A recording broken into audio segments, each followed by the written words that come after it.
Every time I say Minneapolis, water is life, I don't say it for myself, I say it for my children. Water is life! Water is life! But, I'm honored to be here and I'm happy to help, but once again, we're marching for water and for everybody. This isn't just a one race thing, this is for everyone. You're the tip of the spear. Women are going to lead us. The women stopped the pipeline. The women jumped on the bulldozer. All the women, lead us out of here. We're going to head west. We're going to take our time to the Indian Center. And we're going to rally at the Indian Center. What do we say? Minneapolis. I can't hear you. Minneapolis. Water is life!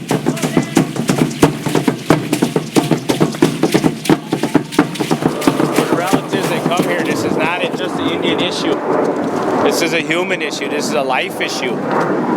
Everything. I don't care if you're a vegan or a carnivore. We all need this here. We all need water.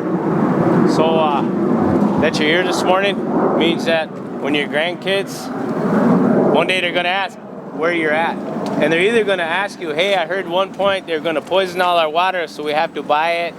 Or one time they're going to say, Grandpa, Grandma, why do we have to buy all our water? What'd you do? You say, at least I tried. We got to do something, Water is life! When I left, there were 7,000 people in Standing Rock. First time in my lifetime, they put up the council teepee. I never saw it in my lifetime. They put it up. You had all the old men, had all the young people, and it was the women that stopped the construction. It was the women. She said, I can't stand by. I'm a vet. I'm a Marine.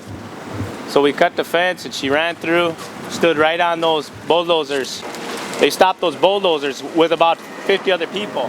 This is not just the Indian issue. Yes, it's a treaty issue. But you look at where that river, they're putting that pipeline through. It's going over a major fault line. Pipeline's birthed. The Sandpiper pipeline that was going through northern Minnesota, Marathon and Enbridge were backing that. They backed out of this and they're backing this Dakota Access Pipeline. If you're familiar with the Keystone XL, this is the Keystone XL moved a few geographic miles out of the way. Now you got to remember that pipeline from those Bakken oil sands, tar sands, is already at the U.S.-Canadian border. If they start this pipeline, they only have 50 miles to go from the Bakken oil fields to Canadian border, and they can start running tar sands oil through there. They're going to get everything they wanted. That Bold, Nebraska, the Cowboy Indian Alliance, they'll get everything they wanted. Just a little bit of a different route and an end around. There's a media blackout, folks, and there's a leadership blackout. And we need to stop that. We need to open their eyes up. American Indian Movement was formed in the Twin Cities, Minneapolis, Minnesota, in the basement. But again, this is not just the Indian issue. This is not a native issue. This is a human, this is a life issue. That's right. We have enough oil. We got an addiction problem here. But that addiction problem is you look at money, if you can't get water for free, how are you going to get it? You have to buy it, right? That's how these sons of bitches work. Pardon my language. This is how they work. There'll be water just for a price. Who wants that? And you would have said 25 years ago that a little bottle of water would cost more than a gallon of gasoline. You would have been called a fool and locked up and put in a home. When we got back from shutting down those bulldozers on the West Bank, we were met by the Cheyenne River Sioux. All came up, about 500 of them. The next day, the Oglalas arrived with around 1,200. Now the camp swelled around 7,000 to 8,000 people. There isn't one camp no more. There's around 6. That's what you're not hearing. It's all spread out. The Pawnees are there. The Comanches are there. Turtle Mountain's there. We got Red Lakers there. We got non-Indians there. We've got, you name it, they're there. And make it out there. Spend a night or two. Be part of something. This hasn't happened in my lifetime. When the BBC will carry this, but not one U.S. major news network will carry this. Hell, even the CBC carried this. The Canadian Broadcasting Company carried this. Not one U.S. major news outlet has reported on this. Not one. So this not only affects us, but affects our public policy in Minnesota. When it becomes a refugee status and there's no water available, and there's a public health risk and mothers are at risk, then they're going to come to Minnesota and be dependent.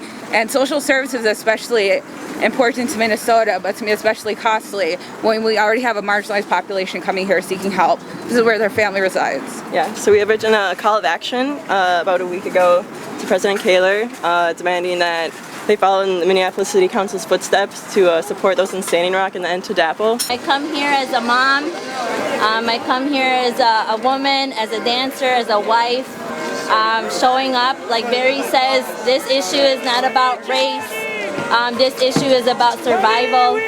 For you, for us to come together, to continue the fight. It's sad that we have to continue fighting for a basic right. Whether we're out there in Standing Rock with them, whether we're here, whether we're on the East Coast, West Coast, wherever we are, as long as we are fighting for the water. It's not even us, it's not the water that needs us, it's us that needs the water. You got your shoes on, you got your war face on, you put your war paint on, and you went out there and made a difference. Remember what you're doing. You'll be able to go to sleep at night knowing you gave it hell. From all 4 directions. The cooperation with everybody, the peacefulness there is so beautiful. We really encourage everybody to get down there because it's about everybody. It's not just about Native lives, it's about everybody's lives too. Because that water goes into the Mississippi River too, and it connects all to every other river. So I just want you guys to know that water is life. If we don't have the water, we don't have us. You know what I'm saying? So this is kind of like ground zero for people, for the water, the land, the air, the animals, and the people. So I hope everybody can. Make it out there. If you ain't got nothing going on, and you got time and money to get out there, get out there.